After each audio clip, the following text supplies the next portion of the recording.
Le mois du consommé local. Il y a deux marchés en réalité.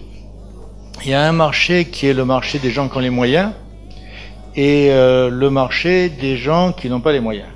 Alors ceux qui ont les moyens, écoutez, franchement, je pense qu'il y a un tas de gens qui vont acheter Vitalor, Fludor sans aucun problème, qui connaissent cette huile depuis très longtemps et qui l'apprécient. Donc, moi je pense pas, bon, peut-être on aime l'huile d'olive, tout ça, c'est possible, mais en tout cas, nous on sait que ce marché-là, il marche, les gens qui peuvent se le permettre vont acheter sans aucun problème et sans complexe l'huile donc Fludor ou Vitalor, sans problème. Après, vous avez l'autre marché, que le marché des gens qui ont peu de moyens.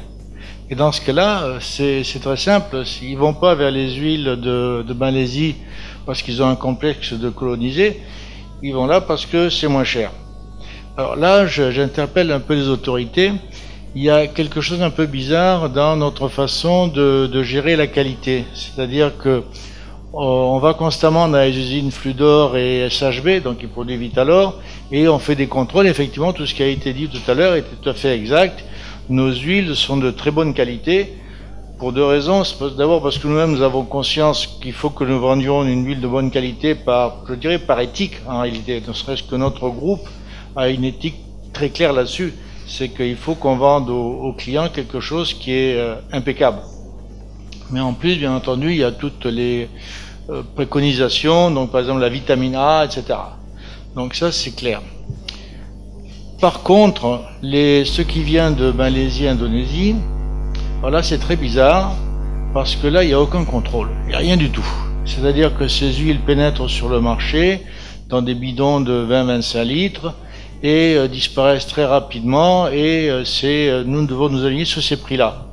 Ce qui n'est pas normal. Alors, là, je voudrais quand même préciser des choses. On a parlé du Nigeria. Le Nigeria a un système NAFDAC qui s'impose pour tout le monde. Si nous souhaitons, malgré toutes les tracasseries et autres, vendre vers le Nigeria, ce auquel les Nigérians s'opposent beaucoup quand même, eh bien, il va nous falloir remplir toutes les formalités de NAFDAC, avoir un numéro de batch, être approuvé, etc., etc.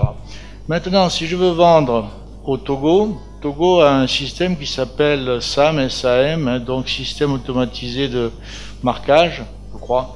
Et même chose, il faut que les produits soient marqués avec un numéro. Donc ça part de l'origine.